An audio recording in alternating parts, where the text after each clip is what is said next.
Hello दोस्तों, इस video में हम बात करेंगे पेपर सेकंड की, बीएड सेकेंड ईयर के पेपर सेकंड की। और इस पेपर सेकंड के जो इस वीडियो में हम यूनिट 11, 12 और 13 यानी कि 3 यूनिट जो है आज हम डिस्कस करेंगे। और इसके जितने भी इम्पॉर्टेंट ऑब्जेक्टिव टाइप्स क्वेश्चंस होंगे वो हम कवर करेंगे। दोस्तों, अगर आपने अभी तक चैनल सब्सक्राइब नहीं किया है तो चैनल को सब्सक्राइब कर दीजिएगा और इस वीडियो को शेयर भी कर दीजिएगा। वीडियो को लाइक ज़रूर कीजिएगा और कमेंट करके आपका अगर कोई क्वेश्चन है हमसे पूछ सकते हैं, हम आपका रिप्लाई अवश्य देंगे।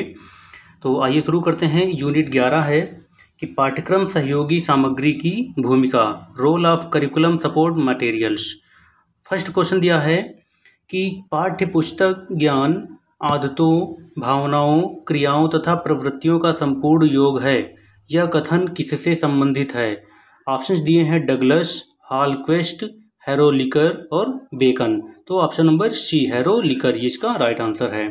अगला क्वेश्चन दिया है कि सामान्यतः पाठ्य पुस्तकों को कितने वर्गों में विभाजित किया गया है? 2, 3, 4 या 5। तो कितने वर्गों में विभाजित किया गया है?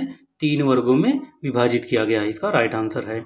अगला क्वेश्चन दिया है कि इनमें से कौन शिक्षण अधिगम की अनुदेशात्मक सामग्री है?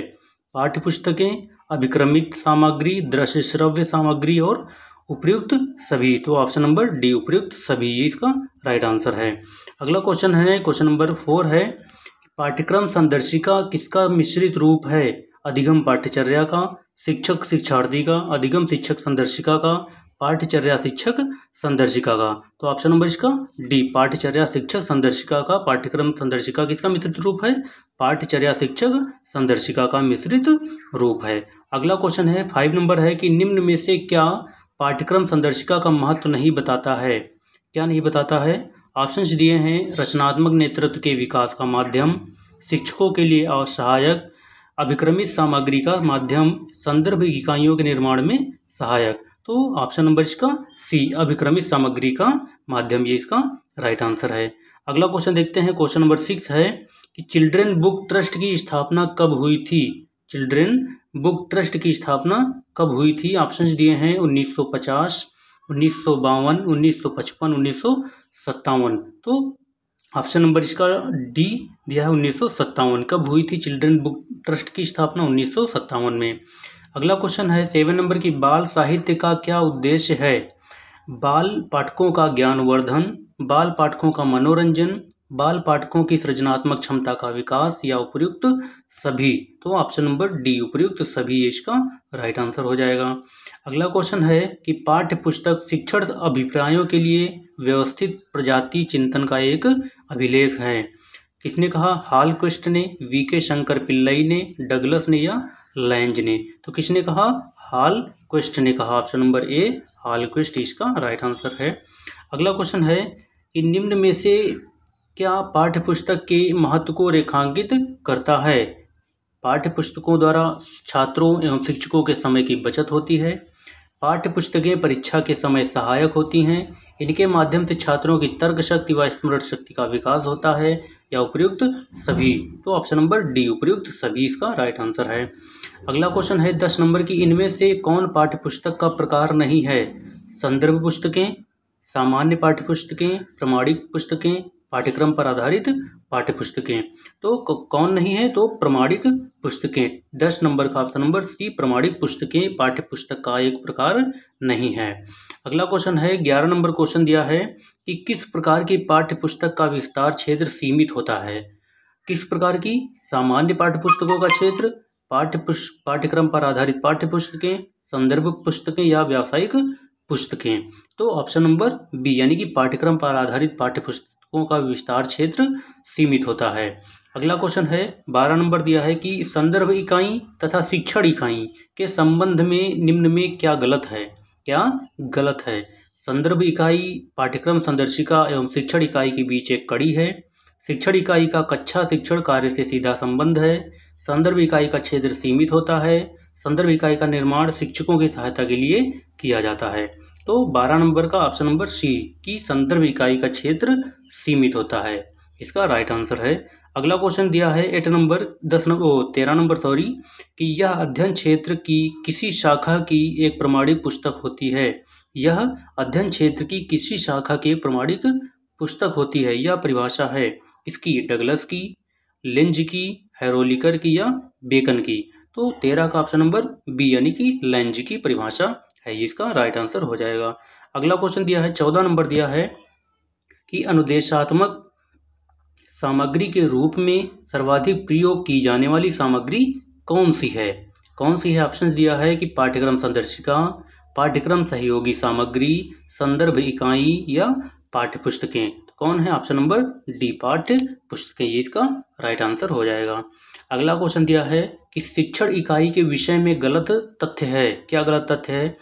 शिक्षण इकाई का क्षेत्र अपेक्षाकृत छोटा होता है, ये राइट है। शिक्षण इकाई का निर्माण शिक्षक कक्षा शिक्षण हेतु करता है, ये भी सही है।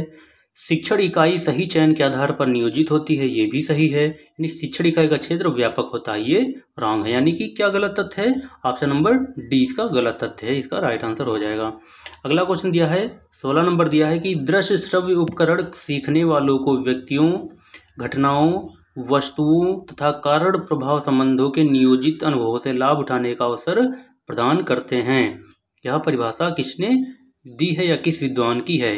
क्रो एवं क्रो की, वेस्ले की, हालक्विस्ट की या क्रॉनबेक की। तो ये परिभाषा जो है क्रो एवं क्रो की है। ऑप्शन नंबर इसका ए इसका राइट आंसर हो जाएगा। अगला क्वेश्चन दिया है 17 नंबर दिया है कि निम्न में कौन सा पाठ्यक्रम संदर्शिका का महत्व नहीं है? निम्न में से कौन सा पाठ्यक्रम संदर्शिका का महत्व नहीं है? शिक्षकों के लिए, रचनात्मक नेतृत्व के विकास के लिए आवश्यक, शिक्षार्थियों के लिए अनिवार्य, संदर्भ इकाइयों के निर्माण में सहायक। तो 17 का ऑप्शन नंबर सी यानी कि शिक्षार्थियों के लिए अनिवार्य क्या है? निम्न में से कौन सा पाठ्यक्रम संदर्शिका का महत्व नहीं? कि शिक्षार्थियों के लिए ये अनिवार्य है, ये इसका महत्व नहीं है। अगला क्वेश्चन दिया है डी नंबर 18 नंबर है, निम्न में कौन पाठ्यक्रम का आधार नहीं है? दार्शनिक आधार, सामाजिक आधार, वैज्ञानिक आधार या व्यावहारिक आधार। तो कौन सा पाठ्यक्रम का आधार नहीं है? तो ऑप्शन नंबर डी व्यावहारिक आधार जो पाठ्यक्रम का आधार नहीं है, इसका राइट आंसर हो जाएगा। अगला क्वेश्चन है कि पाठ्यक्रम का आधार 3 प्रक्रियाओं ज्ञानात्मक, भावात्मक तथा क्रियात्मक का विकास होना चाहिए। इस कथन का संबंध किस विद्वान से है? ड्यूई का, रॉस, प्रोफेसर हॉर्न से या कनिंघम से। तो option number B professor option number D यानी कि रॉस से। ये इसका किससे संबंध है? रॉस से संबंध है। अगला क्वेश्चन है 20 नंबर दिया है 20 नंबर की ड्यूवी के अनुसार बालक की स्वाभाविक रुचियों की संख्या है क्या? 2, 3, 4 या 5। तो बालक के अनुसार ड्यूवी के अनुसार बालक की स्वाभाविक रुचियों की संख्या कितनी है? तो 4 है। कितनी? 4 है। ऑप्शन नंबर सी इसका राइट आंसर हो जाएगा। अगला क्वेश्चन दिया है 21 नंबर दिया है कि निम्न में से कौन सा आधार बालक को केंद्र मानकर पाठ्यक्रम निर्धारित करता है? यथार्थवाद, वैज्ञानिक, मनोवैज्ञानिक, आदर्शवाद। तो कौन करता है? तो ऑप्शन नंबर सी मनोवैज्ञानिक, ये इसका राइट आंसर हो जाएगा। अगला क्वेश्चन है 22 नंबर की निम्न में से कौन सा विद्वान आदर्शवादी है? इसमें से कौन सा विद्वान आदर्शवादी है? Professor Horne, Dewey, Herbert Spencer या रेमांड। तो ऑप्शन नंबर इसका हो जाएगा ए यानी कि प्रोफेसर हॉर्न क्या है? एक आदर्शवादी विद्वान है। अगला है किसकी सहायता से अमूर्त अवधारणाओं को मूर्त रूप दिया जाता है? श्रव्य सामग्री, दृश्य सामग्री, पाठ्यपुस्तक या दृश्य श्रव्य सामग्री। तो किसकी सहायता से अमूर्त अवधारणाओं को मूर्त रूप दिया जाता है? दृश्य श्रव्य सामग्री यानी कि श्रव्य दृश्य सामग्री। ऑप्शन नंबर डी इसका राइट आंसर हो जाएगा। अगला क्वेश्चन दिया है क्वेश्चन नंबर 24 है कि चिल्ड्रन बुक ट्रस्ट की स्थापना से कौन जुड़ा है? चिल्ड्रन बुक ट्रस्ट की स्थापना से कौन जुड़ा है? B K. Shankar Pillai, Ross, Y Saran, इनमें से कोई नहीं। तो कौन जुड़ा है? बी.के. शंकर पिल्लई, चिल्लई यानी कि ऑप्शन नंबर ए इसका राइट आंसर हो जाएगा। अगला क्वेश्चन दिया है 25 नंबर की कौन सा विकल्प प्रतिमान का पाठ्यक्रम में महत्व नहीं स्पष्ट करता है? प्रतिमान से छात्रों में रचनात्मक प्रवृत्ति का विकास होता है। प्रतिमान का प्रयोग तभी उपयोगी होता है जब वास्तविक पदार्थ अनुपलब्ध हो। प्रतिमान किसी वास्तविक वस्तु का कृत्रिम क्रियात्मक रूप होता है या प्रतिमान का प्रयोग शाश्वत उपयोगी होता है। तो ऑप्शन नंबर इसका डी की प्रतिमान का प्रयोग शाश्वत उपयोगी होता है, इसका राइट आंसर हो जाएगा। तो दोस्तों यूनिट नंबर 11 कंप्लीट हो गई हमारी। आइए इसके बाद जो यूनिट नंबर 12 देखते हैं। दोस्तों आपके लिए हम बहुत मेहनत कर रहे हैं, आपके लिए इतनी मेहनत से वीडियो बनाते हैं, तो आप लोग हमें बहुत सपोर्ट कीजिए, हमारा सहयोग कीजिए ताकि हम आपके लिए और वीडियो लाते रहें। तो आइए इस यूनिट को भी शुरू करते हैं। दोस्तों यूनिट नंबर 12 है कि पाठ्यक्रम में नैतिक शिक्षा एवं मूल्य शिक्षा का स्थान, place of moral education and value education in curriculum. आइए इसका फर्स्ट क्वेश्चन देखते हैं कि जीवन में सफलता के कारण क्या है। जीवन में सफलता के कारण क्या है। ऑप्शंस दिए हैं कि उसका सफल व्यक्तियों के जीवन इतिहास को पढ़ना, अत्यंत मेधावी होना, उसका कठोर परिश्रम एवं अध्यवसाय, या प्रबल भाग्य। तो ऑप्शन नंबर इसका सी, उसका कठोर परिश्रम एवं अध्यवसाय जीवन में सफलता के कारण है। अगला क्वेश्चन है 2 नंबर कि जीवन में सफल होने पर आप क्या सोचते हैं। जीवन में सफल होने पर आप क्या सोचते हैं। ऑप्शंस दिए हैं कि आपके भाग्य ने साथ दिया और आप सफल हो गए, क्या ये सोचते हैं, या फिर आप भगवान की कृपा से सफल हुए हैं, क्या ये सोचते हैं, या फिर आप अपने श्रम द्वारा सफल हुए हैं, ये सोचते हैं, या विरोधियों द्वारा बाधाएं उत्पन्न करने पर भी आप सफल हो गए हैं, क्या ये सोचते हैं। तो आप क्या सोचते हैं, ये ऑप्शन नंबर इसका क्या हो जाएगा, आप अपने श्रम द्वारा सफल हुए हैं। जीवन में सफल होने के पर आप क्या सोचते हैं कि आप अपने श्रम द्वारा सफल हुए हैं। तो ऑप्शन नंबर इसका सी राइट आंसर हो जाएगा। अगला क्वेश्चन दिया है, क्वेश्चन नंबर 3 है कि जीवन क्या है। जीवन क्या है। ऑप्शंस दिए हैं ए यानी कि अनंत दुखों का सागर है, आशाओं का भंडार है, निष्फल प्रयास है, एक बोझ मात्र है। तो जीवन क्या है, आशाओं का एक भंडार है। ऑप्शन नंबर क्या हो जाएगा इसका, बी इसका राइट आंसर हो जाएगा। जीवन क्या है, आशाओं का भंडार है। अगला क्वेश्चन है 4 नंबर कि प्रोन्नति के बारे में आप क्या सोचते हैं। प्रोन्नति कठिन परिश्रम से मिलती है, प्रोन्नति खुशामद से मिलती है, प्रोन्नति केवल संयोगवश प्राप्त होती है, या प्रोन्नति भाग्य से मिलती है। तो आप क्या सोचते हैं कि प्रोन्नति कठिन परिश्रम से मिलती है। ऑप्शन नंबर ए इसका राइट आंसर हो जाएगा। अगला क्वेश्चन है 5 नंबर की जीवन को सुखी बनाने के लिए सर्वाधिक महत्वपूर्ण क्या बात है। दोस्तों ये हमारे जीवन से भी, हम लोगों के जीवन से भी संबंधित है, तो आप इसको बहुत ध्यान से समझिए कि जीवन को सुखी बनाने के लिए सर्वाधिक महत्वपूर्ण क्या बात है। ऑप्शन दिए हैं कि सामर्थ्य के अनुसार कार्य एवं संतोष, बड़े लोगों के पास पहुंच, पर्याप्त धन संपत्ति, या विद्वता। तो ऑप्शन क्वेश्चन नंबर 5 का ऑप्शन नंबर क्या है, ए यानी कि सामर्थ्य के अनुसार कार्य एवं संतोष, ये क्या है, हमारे सुखी जीवन के लिए सबसे महत्वपूर्ण बात है। अगला क्वेश्चन है कि बेईमान व्यक्ति ही जीवन में सुखी रहते हैं, क्यों रहते हैं। बेईमान व्यक्ति ही जीवन में सबसे ज़्यादा सुखी रहते हैं, क्यों, क्योंकि बेईमान व्यक्ति अपने आसपास के लोगों का भी मुंह भरता रहता है, क्या ये सही है। बेईमान आदमी को बेईमानी करने में शर्म नहीं आती, क्या ये सही है, नहीं ये भी सही नहीं है। बेईमान लोगों की बेईमानी बहुत कम पकड़ी जाती है, क्या ये सही है, ये भी सही नहीं है। तो हम समझ नहीं पाते हैं कि अपनी बेईमानी छिपाने के लिए उसको क्या क्या करना पड़ता है।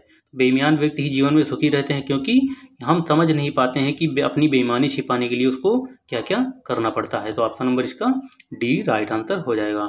अगला क्वेश्चन है भाग्य से ही सब कुछ होता है, क्योंकि हम अन्य व्यक्तियों के श्रम का मूल्य घटाकर आंकते हैं, क्योंकि हम नहीं समझते कि उसने कितनी मेहनत की, या फिर समान श्रम करने पर असमान फल प्राप्त होता है, या हम अपने प्रयत्नों का मूल्यांकन बढ़ा चढ़ाकर करते हैं, या फिर परिश्रम का फल बहुत कम मिलता है। तो 7 का ऑप्शन नंबर सी यानी कि हम अपने प्रयत्नों का मूल्यांकन बढ़ा चढ़ाकर करते हैं, ये इसका राइट आंसर हो जाएगा। अगला क्वेश्चन दिया है 8 नंबर दिया है कि निरंतर बढ़ती हुई जनसंख्या गुणात्मक उन्नति की समस्त योजनाओं की जड़ खोदती हुई जान पड़ती है। यह विवेचन लिखित है, कहाँ लिखित है, समाचार पत्र में, शिक्षा की पुस्तकों में, एनसीईआरटी की पत्रिका में, या उपरोक्त में से कोई नहीं। तो ऑप्शन नंबर इसका बी शिक्षा की पुस्तकों में लिखा हुआ है। क्या लिखा है कि निरंतर बढ़ती हुई जनसंख्या गुणात्मक उन्नति की समस्त योजनाओं की जड़ खोदती हुई जान पड़ती है, इसका राइट आंसर है। अगला है कि समाज में वर्णों का आधार है क्या, कर्म, शक्ति, धन, या पद। तो समाज में वर्णों का आधार क्या है, कर्म है। ऑप्शन नंबर ए इसका राइट आंसर हो जाएगा। अगला क्वेश्चन है कि भारत में मुख्य रूप से कितने धर्म प्रचलित हैं, 6, 7, 8 या 10। तो कितने धर्म हैं, तो ऑप्शन नंबर ए 6 धर्म प्रचलित हैं। तो आप लोग ऑप्शन कमेंट करके बताइए कि ये 6 धर्म कौन कौन से हैं जो भारत में मुख्य रूप से प्रचलित हैं। ये आप लोगों के लिए एक वर्ग है कि आप हमें कमेंट करके बताइए कि कौन से 6 धर्म जो भारत में प्रचलित हैं। तो अगला क्वेश्चन देखते हैं, क्वेश्चन नंबर 11 दिया है कि निम्नलिखित में से कौन सा जनतंत्र का सिद्धांत नहीं है? कौन सा जनतंत्र का सिद्धांत नहीं है? तो ऑप्शन नंबर समानता, स्वतंत्रता, बंधुत्व या सेवा। तो सेवा जो है जनतंत्र का सिद्धांत नहीं है, बाकी तीनों जनतंत्र के सिद्धांत हैं, जहाँ जनता का शासन होता है। जनतंत्र का मतलब जनता का शासन। अगला क्वेश्चन है 12 नंबर की, कर्मों के आधार पर समाज में कितने वर्ण बनाए गए हैं? 4, 5, 7 या 8? तो कितने वर्ण बनाए गए हैं? 4 वर्ण, ब्राह्मण, क्षत्रिय, वैश्य और शूद्र। तो ये 4 वर्ण बनाए गए हैं, इसका राइट आंसर हो जाएगा। अगला क्वेश्चन है 13 नंबर कि यह द्र धातु से निर्मित हुआ है, जिसका अर्थ बनाए रखना, धारण करना और पुष्ट करना है। वेदों में इस शब्द का प्रयोग धार्मिक विधियों के अर्थ में किया गया है। यह कथन किसका है? डॉक्टर राधाकृष्णन का, स्वामी विवेकानंद का, महात्मा गांधी का या उपरोक्त में से किसी का भी नहीं? तो 13 का option number A, doctor Radha Krishnan का ये कथन है। अगला क्वेश्चन है कि मनुस्मृति के अनुसार हिंदू धर्म में कितने लक्षण हैं? मनुस्मृति के अनुसार हिंदू धर्म में कितने लक्षण हैं? 8, 9, 10 या 12? तो ऑप्शन नंबर सी, 10 लक्षण हैं। मनुस्मृति के अनुसार हिंदू धर्म में कितने लक्षण हैं? 10 लक्षण हैं, ये इसका राइट आंसर हो जाएगा।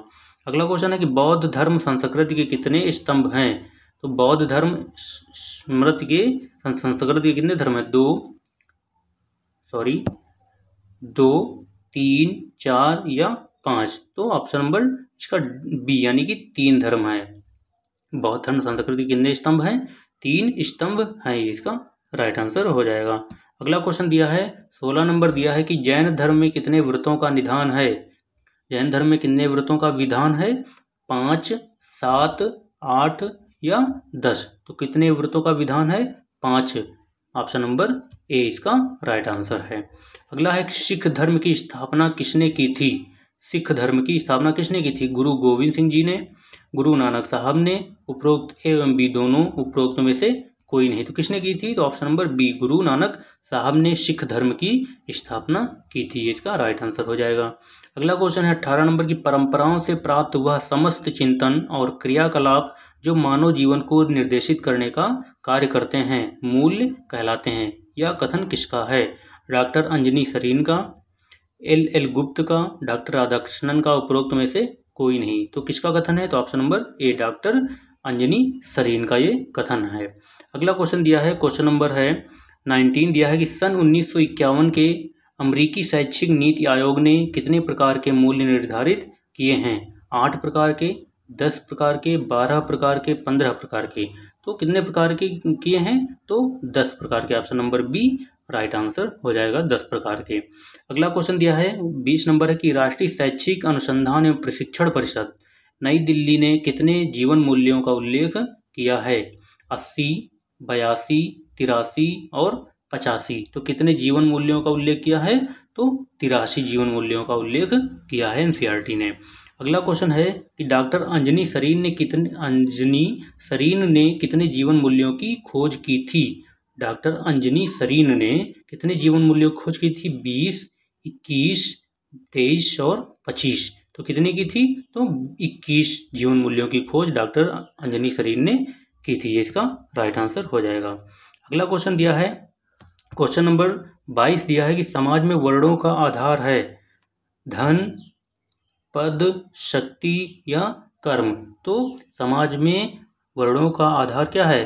कर्म। कर्म के आधार पर चारों वर्णों को बांटा गया है। 4 वर्ण कौन से हैं?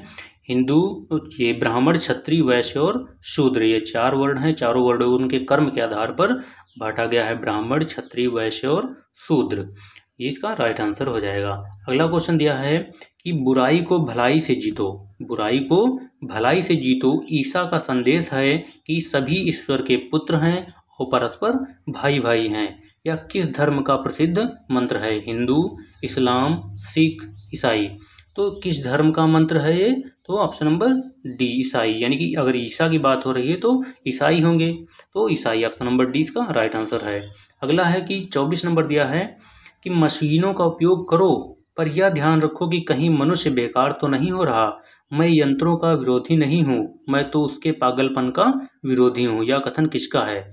महात्मा गांधी का, स्वामी विवेकानंद का, डॉक्टर राधाकृष्णन का, उपरोक्त में से कोई नहीं। तो ऑप्शन नंबर ए, महात्मा गांधी ने ये सब कहा था कि मशीनों का उपयोग करो पर यह ध्यान रखो कि कहीं मनुष्य बेकार तो नहीं हो रहा।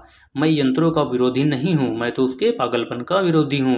ये कथन महात्मा गांधी ने कहा था। इसका राइट आंसर है। अगला है क्वेश्चन कि धर्म वह चीज है जो लोक जीवन के खंड खंड और परिवर्तनशील दृश्यों को समझने की शुद्ध दृष्टि देता है। यह कथन किसका है? प्रोफेसर जॉन डीवी का, डॉक्टर DC मिश्रा का, डॉक्टर अंजनी शरीन का, या डॉक्टर PD वजुयाल का। तो ऑप्शन नंबर इसका हो जाएगा ए, 25 का ऑप्शन नंबर ए, प्रोफेसर जॉन डीवी, ये इसका राइट आंसर हो जाएगा। अगला क्वेश्चन है 26 नंबर क्वेश्चन दिया है कि नैतिकता शब्द संबंधित है अच्छाई से, बुराई से, अच्छाई एवं बुराई से, इनमें से कोई नहीं। तो नैतिकता शब्द किससे संबंधित है? अच्छाई एवं बुराई से। ऑप्शन नंबर सी इसका राइट आंसर है। अगला क्वेश्चन दिया है 27 नंबर की नैतिक शिक्षा का ज्ञान कराने वाला कौन सा शास्त्र है? नीति शास्त्र, समाजशास्त्र, अर्थशास्त्र या धर्मशास्त्र। तो नैतिक शिक्षा का ज्ञान कराने वाला शास्त्र नीति शास्त्र है, ये इसका राइट आंसर हो जाएगा। अगला क्वेश्चन है कि नैतिक शिक्षा का प्रमुख उद्देश्य है चरित्र निर्माण, धनार्जन, ज्ञानार्जन या व्यक्तित्व का विकास। तो नैतिक शिक्षा का प्रमुख उद्देश्य चरित्र का निर्माण है। अगला क्वेश्चन दिया है क्वेश्चन नंबर 29 दिया है कि आधुनिक भारत में नैतिक शिक्षा क्यों आवश्यक है? आधुनिक भारत में नैतिक शिक्षा क्यों आवश्यक है? भारत को धनवान बनाने हेतु, भारत की जनसंख्या को व्यवस्थित करने हेतु, भारत के बालक बालिकाओं को सद्नागरिक बनाने हेतु, भारत में भौतिकवादी संस्कृति के विकास हेतु। तो आधुनिक भारत में नैतिक शिक्षा क्यों आवश्यक है? तो ऑप्शन नंबर सी यानी कि भारत के बालक बालिकाओं को सद्नागरिक बनाने हेतु, इसका राइट आंसर हो जाएगा। अगला क्वेश्चन दिया है 30 नंबर की नैतिक शिक्षा का मुख्य उद्देश्य बालक में विकसित होने वाली आत्मा का विकास करना है।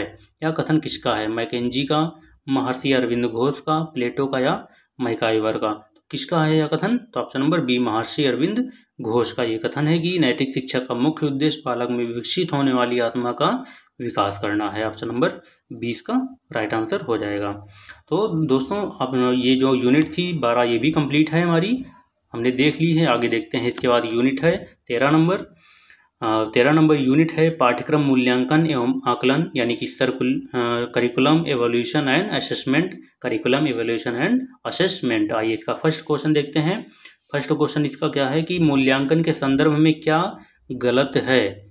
ऑप्शंस दिए हैं कि मूल्यांकन द्वारा अप्राप्त उद्देश्यों को प्राप्त किया जाता है, मूल्यांकन एक व्यापक तथा निरंतर चलने वाली प्रक्रिया है, मूल्यांकन शिक्षा को उद्देश्य केंद्रित बनाने में सहायक है, मूल्यांकन को परीक्षा के क्षेत्र में एक गैर तकनीकी शब्द के रूप में प्रयोग किया जाता है। तो ऑप्शन नंबर इसका हो जाएगा डी, मूल्यांकन को परीक्षा के क्षेत्र में एक गैर तकनीकी शब्द के रूप में प्रयोग किया जाता है, इसका राइट आंसर हो जाएगा। अगला क्वेश्चन दिया है 2 नंबर है कि शिक्षा में मूल्यांकन वह प्रक्रिया है जिसके द्वारा यह निर्णय लिया जाता है कि किसी वस्तु की मापित सीमा और परिमाण किसी मापदंड के आधार पर स्वीकार्य अथवा वांछनीय हैं अथवा नहीं। यह सिद्धांत किस विद्वान से संबंधित है? मैकलिन से, कोठारी आयोग से, गुडविल एवं क्लॉज मेयर से या वेस्ले से। तो किससे संबंधित है? गुडविल एवं क्लॉज मेयर से। Option number C right answer हो जाएगा। अगला क्वेश्चन देखते हैं 3 नंबर दिया है कि मूल्यांकन की विशेषताओं में कौन सा विकल्प समाहित नहीं है? निरंतरता, व्यापकता, केवल कक्षा तक सीमित, शिक्षा प्रक्रिया में सुधार। तो ऑप्शन नंबर सी, केवल कक्षा तक सीमित, ये मूल्यांकन की विशेषताओं में शामिल नहीं है। अगला क्वेश्चन है 4 नंबर दिया है कि निम्न में से क्या आकलन की प्रक्रिया का अंग नहीं है? निम्न में से क्या आकलन की प्रक्रिया का अंग नहीं है? वैज्ञानिक तार्किकता, संप्रेषण, अवधारणाएं और प्रक्रियाएं, छात्र एवं आकलन। तो निम्न में से क्या आकलन की प्रक्रिया का अंग नहीं है? ऑप्शन नंबर डी, छात्र एवं आकलन, ये आकलन की प्रक्रिया का अंग नहीं है। 4 का ऑप्शन नंबर डी ये राइट आंसर हो जाएगा। अगला क्वेश्चन है 5 नंबर कि एक आदर्श मूल्यांकन की विशेषता नहीं है क्या? वैधता अथवा विषयानुकूलता, सरलता, वस्तुनिष्ठ, विस्तृत रूप में। तो ऑप्शन नंबर डी, विस्तृत रूप में, इसका क्या है? आदर्श मूल्यांकन की एक विशेषता नहीं है, इसका राइट आंसर हो जाएगा। अगला क्वेश्चन दिया है 6 नंबर दिया है कि स्टफलबमी मॉडल के 4 प्रकारों में कौन सा एक सत्य नहीं है? स्टफलबमी मॉडल के 4 प्रकारों में कौन सा एक सत्य नहीं है? संदर्भ मूल्यांकन, प्रदा मूल्यांकन, अदा मूल्यांकन, उत्पाद मूल्यांकन। कौन सही नहीं है? तो आधा मूल्यांकन ऑप्शन नंबर सी इसका राइट आंसर हो जाएगा। अगला क्वेश्चन है 7 नंबर की, निम्न में से कौन सा स्टेक मॉडल का एक चरण नहीं है? पूर्ववर्ती चरण, उत्पाद चरण, परिणाम चरण या लेन देन चरण। तो कौन नहीं है? तो उत्पाद चरण यानी ऑप्शन नंबर 20 का राइट आंसर हो जाएगा। अगला क्वेश्चन दिया है 8 नंबर की, निम्न में से पाठ्यक्रम मूल्यांकन की प्रविधि है। निम्न में से पाठ्यक्रम मूल्यांकन की प्रविधि है प्रश्नावली, साक्षात्कार, प्रेक्षण तथा उपयुक्त सभी। तो 8 का ऑप्शन नंबर डी उपयुक्त सभी ये इसका राइट आंसर हो जाएगा। अगला क्वेश्चन दिया है, निम्न में से कौन वस्तुनिष्ठ परीक्षण के संदर्भ में सही है? इसमें प्रश्नों की संख्या कम होती है। इस परीक्षण में परीक्षक व परीक्षार्थी दोनों स्वतंत्र होते हैं। इस परीक्षण में सीमित पाठ्यवस्तु का मूल्यांकन होता है। इसमें प्रश्नों की संख्या अधिक होती है। तो 9 का ऑप्शन नंबर क्या हो जाएगा? डी, यानी कि इसमें प्रश्नों की संख्या अधिक होती है, इसका राइट आंसर हो जाएगा। अगला क्वेश्चन है कि मूल्यांकन ऐसी प्रक्रिया है जिसके द्वारा स्कूल में प्रगति करते हुए विद्यार्थियों के व्यावहारिक परिवर्तन के साक्ष्यों को एकत्रित करके उनकी व्याख्या की जाती है। यह परिभाषा किस विद्वान की है? क्लूलैन एवं हाना की, जॉन यू आइक्लिस की, मैकलिन की या टायलर की। तो ये किसकी है? तो ऑप्शन नंबर ए, क्लूलैन एवं हाना की ये परिभाषा है। अगला क्वेश्चन देखते हैं 11 नंबर है कि पाठ्यक्रम मूल्यांकन का कौन सा मॉडल उद्देश्य केंद्रित है? ऑप्शन दिए टायलर, स्टफल बीम, आइजनर, इनमें से कोई नहीं। तो ऑप्शन नंबर ए टायलर जो है इसका राइट आंसर हो जाएगा। अगला क्वेश्चन है, पाठ्यक्रम मूल्यांकन का CIPP यानी कि construct input process product model किस विद्वान का है? Stake model, Stufflebeam model, Eisner model या टायलर मॉडल। तो ऑप्शन नंबर इसका बी, स्टफल बीम मॉडल इसका राइट आंसर हो जाएगा बी। अगला क्वेश्चन है 13 नंबर, निम्न में से कौन निबंधात्मक प्रश्नों का एक प्रकार नहीं है? संगठित एवं तुलनात्मक प्रश्न, संबंध स्थापित प्रश्न, समस्या समाधान एवं रचनात्मक प्रश्न, समस्या पुनः स्मरण प्रश्न। ये इसका option number D right answer हो जाएगा। अगला क्वेश्चन दिया है, क्वेश्चन नंबर 14 दिया है कि पहुंचनात्मक प्रश्न का एक प्रकार नहीं है। पहुंचनात्मक प्रश्न का एक प्रकार नहीं है। मिलानात्मक, बहुविकल्पी प्रश्न, सत्य असत्य प्रश्न, साधारण पुनः स्मरण प्रश्न। तो ऑप्शन नंबर डी इसका एक प्रकार नहीं, यानी साधारण पुनः स्मरण प्रश्न। अगला क्वेश्चन है 15 नंबर दिया है कि निम्न में से किस प्रश्न प्रकार में अधिगमकर्ताओं के तथ्यात्मक ज्ञान का परीक्षण होता है? किस प्रकार के प्रश्न में? अनुपातात्मक प्रश्न, रिक्त स्थानों की पूर्ति, प्रत्यास्मरण प्रकार के प्रश्न, साधारण पुनः स्मरण प्रश्न। तो ऑप्शन नंबर इसका डी राइट आंसर हो जाएगा। अगला क्वेश्चन दिया है 16 नंबर दिया है कि निबंधात्मक प्रश्नों के उत्तरों का समावेश कितने रूपों में किया जाता है? 3, 4, 5 या 2। तो कितने रूपों में किया जाता है? 3 रूपों में किया जाता है। ऑप्शन नंबर ए इसका राइट आंसर हो जाएगा। अगला क्वेश्चन दिया है, क्वेश्चन नंबर 17 है कि निबंधात्मक परीक्षण की विशेषता नहीं है। क्या विद्यार्थी का अधिकांश समय चिंतन व लेखन में लगता है? यह परीक्षण में मानक स्थापित करना असंभव है? यह परीक्षण में सीमित पाठ्यवस्तु का मूल्यांकन होता है? इस परीक्षण का अनुमान प्रकृति को प्रोत्साहित करता है? तो ऑप्शन नंबर डी, यानी कि यह परीक्षण अनुमान प्रकृति को प्रोत्साहित करता है, इसका राइट आंसर डी हो जाएगा। अगला क्वेश्चन दिया है 18 नंबर की, दीर्घ उत्तरी प्रश्नों के किस प्रारूप का अंग हैं? अनुपातात्मक प्रश्न, पहचानात्मक प्रश्न, प्रत्यास्मरण प्रकार के प्रश्न, निबंधात्मक प्रकार के प्रश्न। तो ऑप्शन नंबर डी निबंधात्मक प्रकार के प्रश्न इसका राइट आंसर हो जाएगा। अगला क्वेश्चन दिया है 19 नंबर के, निम्न में से कौन वस्तुनिष्ठ परीक्षाओं का प्रकार नहीं है? निम्न में से कौन वस्तुनिष्ठ परीक्षाओं का प्रकार नहीं है? ऑप्शन देखते हैं। ऑप्शंस दिए हैं साधारण पुनः स्मरण प्रश्न, रिक्त स्थानों की पूर्ति, अनुपातात्मक प्रश्न या संबंध स्थापित प्रश्न। तो 19 नंबर का ऑप्शन नंबर क्या हो जाएगा? डी, यानी कि संबंध स्थापित प्रश्न ये राइट आंसर हो जाएगा। अगला क्वेश्चन दिया है 20 नंबर दिया है कि निम्न में से कौन मूल्यांकन के उपकरण एवं प्रविधि नहीं है? परीक्षण प्रक्रियाएं, स्वयं आलेख उपकरण, निरीक्षणात्मक उपकरण या अनुपातात्मक प्रश्न। तो ऑप्शन नंबर डी अनुपातात्मक प्रश्न इसका राइट आंसर हो जाएगा। अगला क्वेश्चन दिया है कि स्वयं आलेख उपकरण मूल्यांकन के अंतर्गत क्या समाहित नहीं है? प्रश्नावली, आत्मकथा, व्यक्तिगत डायरी, कुड़ियों का खेल। तो ऑप्शन नंबर इसका डी, गुड़ियों का खेल क्या है, स्वयं आलेख उपकरण मूल्यांकन के अंतर्गत गुड़ियों का खेल समाहित नहीं है, इसका राइट आंसर हो जाएगा। अगला क्वेश्चन दिया है 22 नंबर क्वेश्चन है कि मूल्यांकन उपकरण की प्रक्षेपी विधि में क्या शामिल नहीं है, रोर्सा परीक्षण, टीएटी, प्रत्यक्ष प्रश्न, वाक्य पूर्ति परीक्षण। तो क्या शामिल नहीं है, ऑप्शन नंबर सी, प्रत्यक्ष प्रश्न मूल्यांकन उपकरण की प्रक्षेपी विधि में शामिल नहीं है, ऑप्शन नंबर सी इसका राइट आंसर हो जाएगा। अगला क्वेश्चन है 23 नंबर दिया है कि मूल्यांकन के विषय में क्या सत्य नहीं है। ऑप्शन देखते हैं कि अंक देने के बाद अंकों का मूल्य निर्धारण मूल्यांकन है, मूल्यांकन निरंतर चलने वाली प्रक्रिया है, मूल्यांकन एक साधन है, मूल्यांकन एक साध्य है। तो 23 का ऑप्शन नंबर क्या हो जाएगा, सी, यानी कि मूल्यांकन एक साधन है, इसका राइट आंसर हो जाएगा। अगला क्वेश्चन दिया है 24 नंबर क्वेश्चन है कि मापन के विषय में गलत तथ्य कौन सा है। मापन के लिए समय निश्चित होता है, मापन में समय, धन तथा श्रम की बचत होती है, मापन एक साध्य है, मापन एक साधन है। तो 24 का ऑप्शन नंबर सी, यानी कि मापन एक क्या है, साध्य है, इसका राइट आंसर सी हो जाएगा। अगला क्वेश्चन है 25 नंबर दिया है कि अवलोकन के संदर्भ में क्या सत्य नहीं है। ऑप्शन देखते हैं कि छात्रों में पूर्णता की भावना को विकास के लिए प्रोत्साहित करना, छात्रों की व्यक्तिगत तथा विशेष जरूरतों को पहचानना, सीखने सिखाने की प्रक्रिया को बेहतर बनाना, अवलोकन के लिए समय निश्चित होना।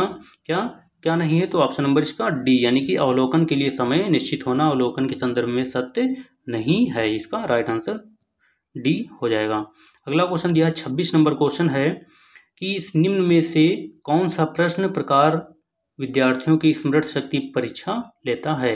निम्न में कौन सा प्रश्न प्रकार विद्यार्थियों की स्मरण परीक्षा की शक्ति की परीक्षा लेता है।